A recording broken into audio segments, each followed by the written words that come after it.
Welcome to Rishikesh, the yoga capital of the world. What did this mean? Well, firstly, there is Mount Ganga, which is known as the Holy River. So many local Indians come here. But being that it's the yoga capital of the world, many foreigners from all over the world come here to learn yoga. Now, yoga is an old age practice written in our ancient book of Vedas. And yoga is linked to spirituality in a sense that it includes meditation. Lord Barnett, and I woke up screaming his name. It was very odd for me to wake up. Things back home is pretty chaotic, trying to figure out mess, and part of me feels guilty that I just escaped and can't deal with it. So I guess the best that I can do is take care of myself and believe in myself and absorb all this positive energy by being grateful for nature and this little thing called life.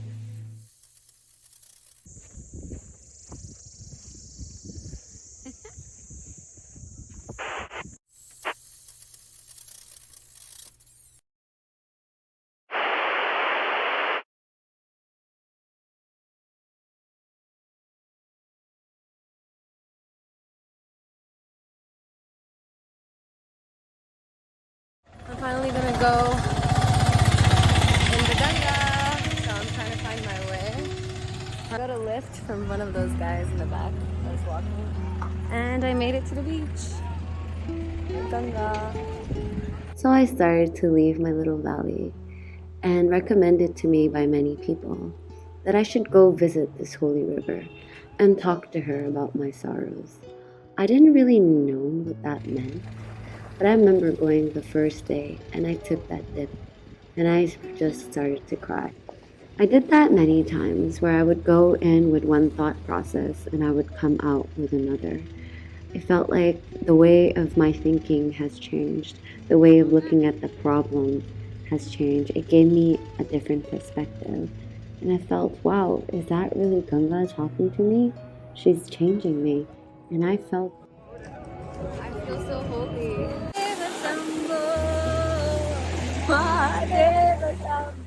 One day after a dip in the Ganga, where I was already feeling open to the idea of spirituality, talking to the Ganga was making sense, yoga was making sense, my friend Camilla asked me if I wanted to join a meditation session with her.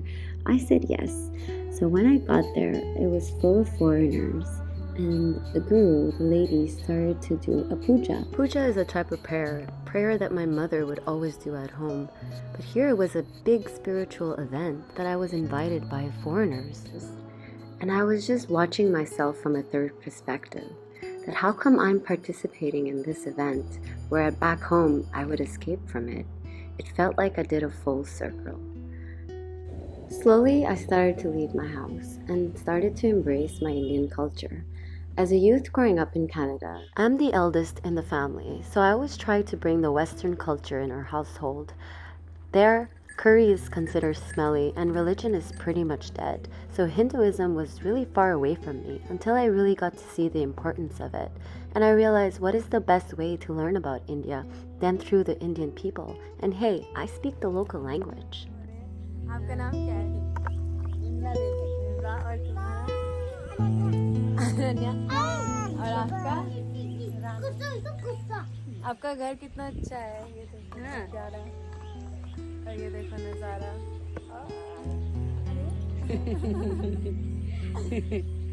It's so funny to be in India as a person that speaks Hindi because I'm confusing everyone.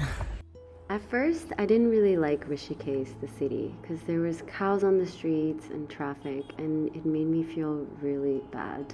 But slowly, I got used to it, and I started to confuse the locals because they thought I was a foreigner, but I went on and I just spoke Hindi.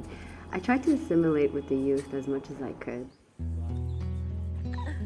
I think this is healing, to be in nature with local people. A, B, C, D, E, F, G, H, I, J, K, L, M,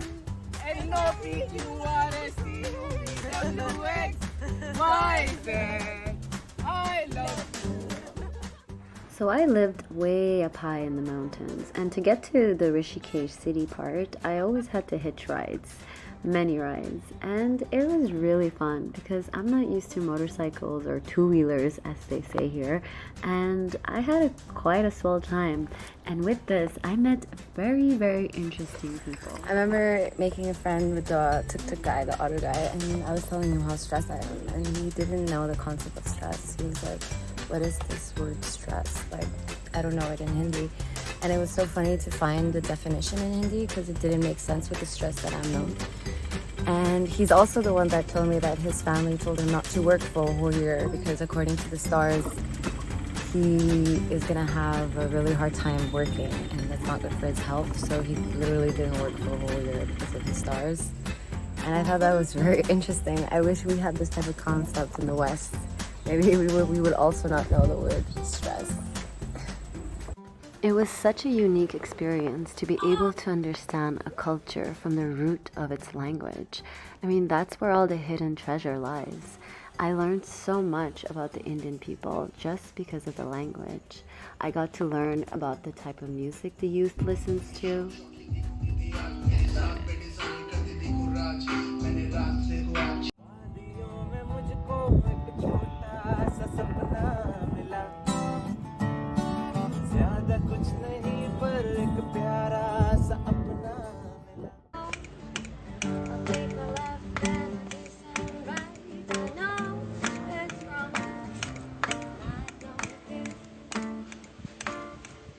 I got to learn about the culture through poems and art. I got to ask the youth what they thought about family and money and drugs and sex. And it was very nice because I felt that they were curious about my Canadian lifestyle and I was curious about their Indian lifestyle.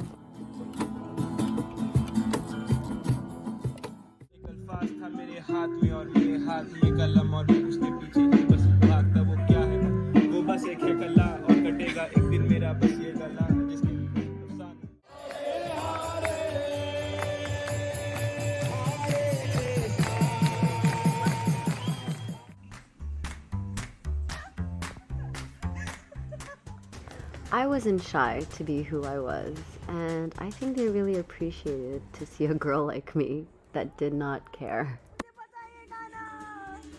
ये मेरा पहला गाना है जो मुझे daddy ने सिखाया था पियानो में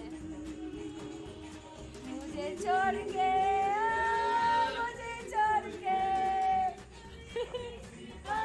जैसी जाना नहीं जैसी जाना नहीं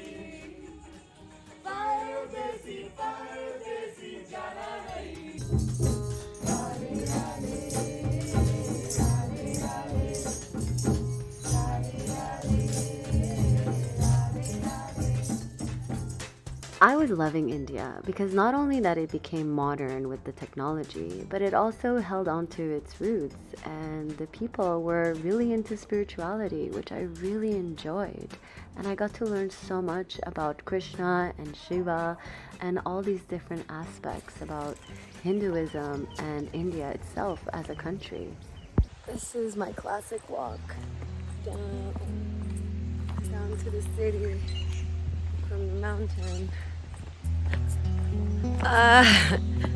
So yeah, I've been really bad at this vlogging because of my technological issues and also the lack of confidence to continue to vlog. But I'm thinking I've never experienced a holiday like this because it's in India and I speak Hindi. So I've been hanging out with just the locals and Indian people and staying away from Western influence. And now that I'm kind of away from the Western influence, I feel that what if all my life I was just trying to assimilate to this Western world that was cool, and now coming back to my roots, I feel more free. I feel I don't have to prove anything. I feel I don't have to learn. And if I'm learning, it really speaks to me. It doesn't make me frustrated. I mean, in the spiritual ways, obviously both of them have their differences in spirituality and society. But it's just so much easier for me to talk about deep meaning of life and things in Hindi than it is over there. So I don't know what I'm doing, but here I am. I started to think about who I was if I wasn't born in Canada. Who would I be as a person if I would just stay here? I started to think about how the environment really impacts the way you think, the language. And I was really impressed with the youth of India because they had the modernity of the world because of technology. And they were advanced in the way they were thinking, they were dating. I got to learn about how they value money and family and all that in Hindi, but yet they kept their spirituality, this openness to this metaphysical world. And I realized why India was so attractive to so many different foreigners since the 60s, since way back when there was the hippie movement. There was something in this soil that was so unexplainable. This is where all the followers of the Beatles stayed. One day, I was invited to a resort that my friend owned. They said, "Hey Meta, why don't we do a prank with my other friends and say that you don't speak Hindi and only speak in English, and let's see how they will react." And I said, why not? Because you know what? I'm a prankster and I love making jokes. But that day, I got to really understand the Indian culture and the way that people actually think and why they were treating me the way I I'm in a was. super random place. It's like a campsite outside in the mountain.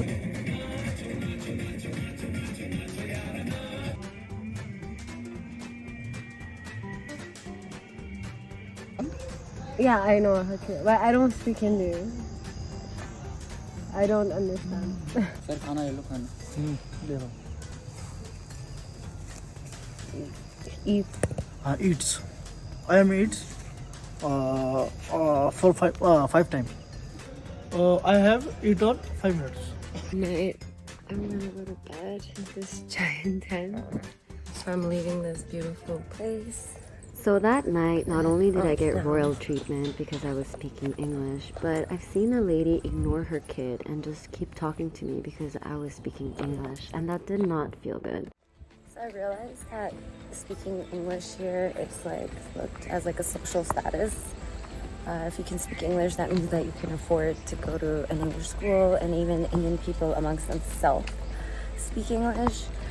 I try to avoid it because I really want to be like a local and I don't want them to know that I'm Canadian and stuff. But yeah, it's really a social status here. Like if you speak English, then that means you're probably rich and can afford schools. And it's the first time I've seen a country be so eager to speak English, whereas others, they really want to stick to their native language. But yeah, English is pretty much dominating here. Because I spoke Hindi, I got myself into the most epic adventures, and I really got to see India in a new perspective. I respected their spirituality, and I respected how they cared about their parents and their relatives. But then slowly, it all started to fade away. Because I realized that they're very discriminating amongst themselves. They really look at social status. They lie to their parents and relatives because they're scared of being judged. And all this magic was looking very ugly to me suddenly. Yeah, my parents are pretty cool and they're not typical Indians, so I feel like I don't even have a connection with that because the kids here lie to their parents all the time, doesn't matter the age. So I feel like the only thing that's making me be Indian is the language itself. Like deep down inside, I feel like I really have Western values. I mean, Western communication values. And I don't really feel the need to hide anything from my parents because they accept everything.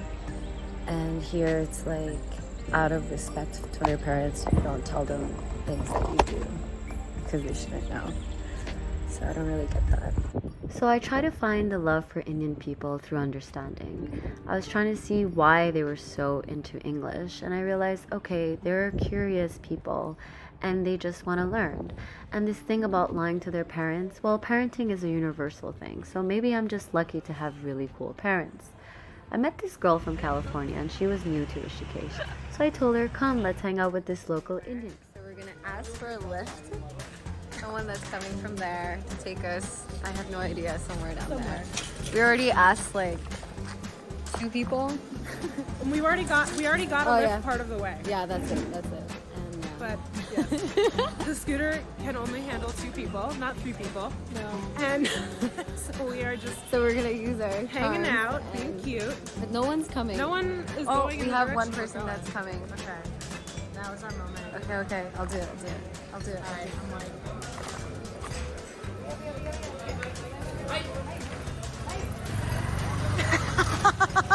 He's so shy. The Indian hangouts became so much more different when she was around. And I realized, wow, this discrimination is really existent in India. They treat foreigners like kind of like God, and they really look at status. Yeah, I'm used to having immigrants and refugees around, like in Canada, coming from a place of immigrants. So we don't really discriminate against others, like it's looked really frowned upon. So it's very strange to come here and there's a little bit of a discrimination between the locals and foreigners, which I guess it's like kind of natural in a third world country because they're not used to the West. But yeah, I'm not really used to this type of discrimination and like special loyalty for the foreigners, and I feel like sometimes it's coming from a place of the imperialism, the British, the Queen, hail all white people.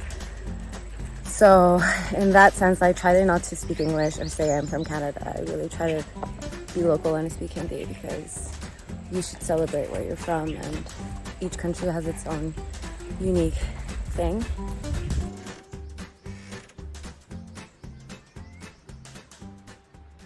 So I went back to my little valley. I did not want to leave this place. I felt that outside, I don't belong anywhere. I've seen the things in India that the foreigners did not see, and I saw the things in the West that Indians did not see. I saw that how social dynamics are just awful in both places.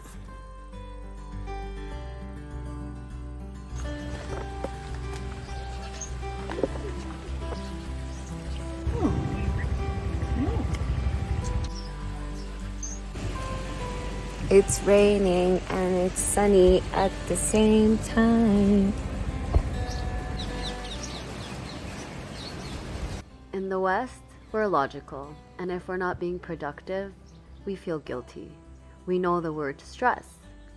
But then again, we don't discriminate and we treat everyone equally. We say how we feel and we embody our freedom. In the East, we believe in the metaphysical world, and we know that we can trust God. We respect our parents. But in that fear of respect, we also lie to them.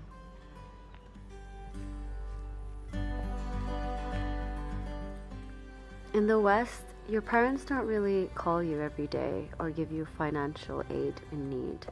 But here, even the poorest of the poorest, and no matter how old you will get, the parents will always support you.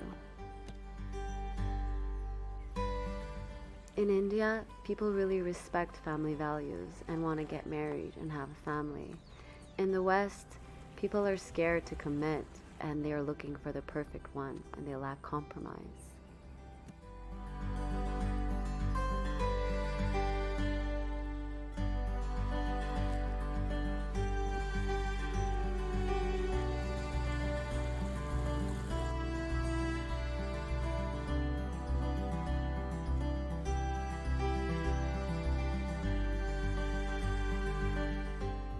In the West, I wasn't constantly reminded of my gender. But here, walking around, I'm reminded that I'm a girl and I have less opportunities than men here. Even gender roles are so different. What are you supposed to play? How are you supposed to play? I know that we are people of community and we want love for community. But what does the community need? It all depends on your environment. We're all conditioned, and does it even matter what you really believe in?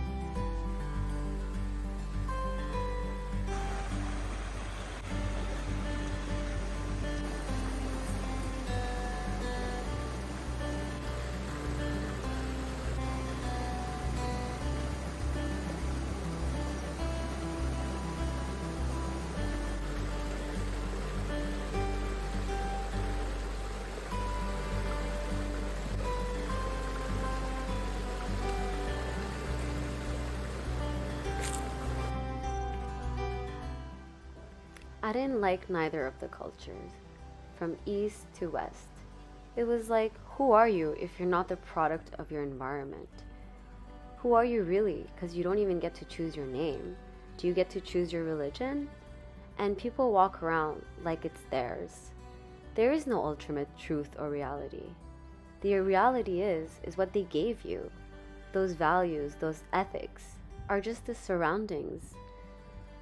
And you're just that product, and you make it your own. But it's not even true, because on the other side of the world, those values don't even matter. That fear doesn't even matter. So why do we choose to be who we are? How do we choose to be who we are? Do you even get to choose who you are? If you take yourself away from the environment, what is there even left? So in the end of the day, everything is acceptable because it's all relative. Everything goes, just depends on your environment. And people are so caught up that they don't even realize where are these values stemming from.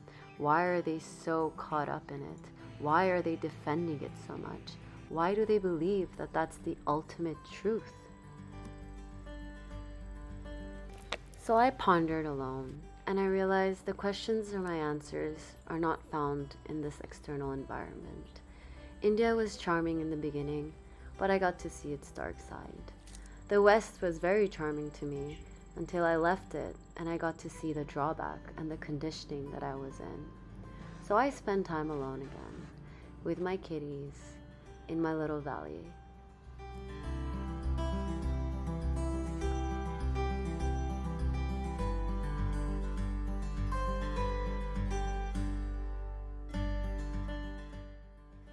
I'm a person that believes in love and equality. I was feeling cursed that I can only see the drawbacks of both worlds. I felt like I didn't belong anywhere. But then suddenly one day, as I was walking through the valley, I realized that if I can see the darkness in both worlds, if I can see what's lacking in both worlds, then I can also see the light in both worlds. And instead of thinking that I'm cursed, I feel privileged that I could live in both worlds simultaneously, that I get to choose and pick the values that resonate with me, the values that create love and take away fear, fear of judgment, fear of belonging, fear of the chase, fear of success. All of that does not matter. What matters is love. And that love is within me and in this nature and in this beautiful life that's given to me. And this life too will end, and my questions with it. But I'm glad that I got to see this, and I'm glad that I got to question this, because in the end of the day, that's my ultimate truth.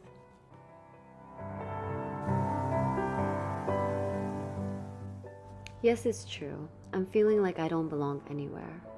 I don't like the non-spiritual, always work, no family vibe back home. And I don't like the social symbols, gender inequality here. I like to speak Hindi and be emotional. but I like to be able to do whatever I want and not be judged for being a girl. I'm in the middle of two worlds, and I'm searching for the ground. But I'm that ground that's within me. I get to set my own rules, my own values, and yes, people won't ever agree with all of me, but that's my superpower. And to be honest, I never really liked to belong anywhere. I'm a citizen of this world.